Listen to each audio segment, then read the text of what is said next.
Après l'accident de Pierre Palmade le 10 février dernier, une enquête est en cours pour faire la lumière sur le drame qui a blessé gravement 3 personnes, dont une femme enceinte qui a perdu son bébé.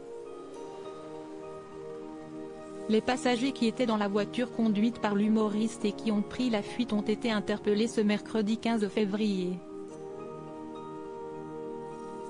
Le 10 février dernier, l'humoriste Pierre Palmade, accompagné de 2 jeunes individus, était au volant d'une voiture qui a percuté un véhicule au sein duquel se trouvaient 3 personnes.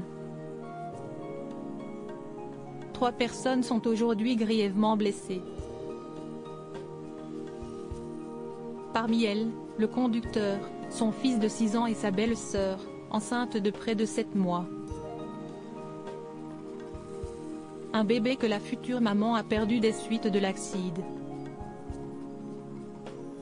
La police recherchait activement 2 membres du véhicule conduit par le comédien et 2 autres qui étaient restés à son domicile, et qui ont tous pris la fuite. Si les détails et le contexte entourant le drame sont petit à petit dévoilés, les principaux protagonistes, encore hospitalisés, n'ont pas encore pris la parole.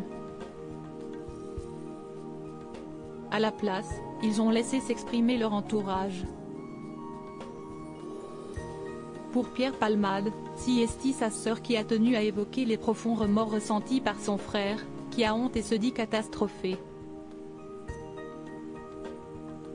L'avocat des victimes a pris la parole côté victime, c'est l'avocat de la famille, maître Mourad Batik, qui a pris la parole. D'abord pour préciser, dans une conférence de presse, que l'heure n'était pas au pardon.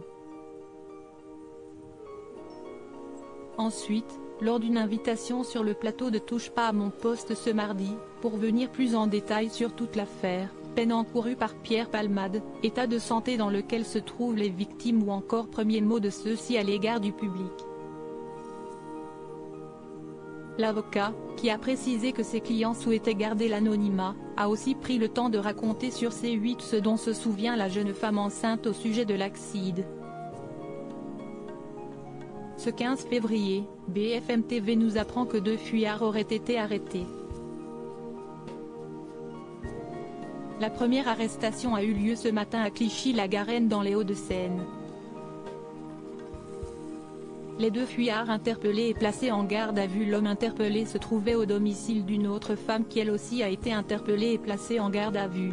Tous 2 sont donc en garde à vue.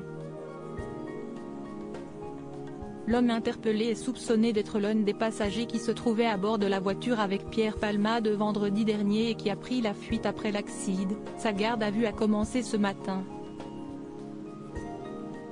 Selon les informations de BFM TV, il s'agirait d'un homme qui a 33 ans, de nationalité marocaine et qui était en situation irrégulière sur le territoire national, ce qui peut expliquer pourquoi peut-être il a pris la fuite juste après l'accident. Et on sait également que cet homme-là avait été vu le jour qui a précédé l'accident achetant des seringues dans un commerce qu'il avait payé avec sa carte bleue et c'est comme ça qu'il a été identifié. On a enfin appris en soirée que le second passager de la voiture de Pierre Palmade a lui aussi été placé en garde à vue. On ne sait pas pour l'instant s'il s'est rendu de lui-même ou s'il a été logé comme l'autre fuyard, toujours selon des sources policières dévoilées par BFM TV. À lire aussi affaire Pierre Palmade, l'humoriste placé en garde à vue.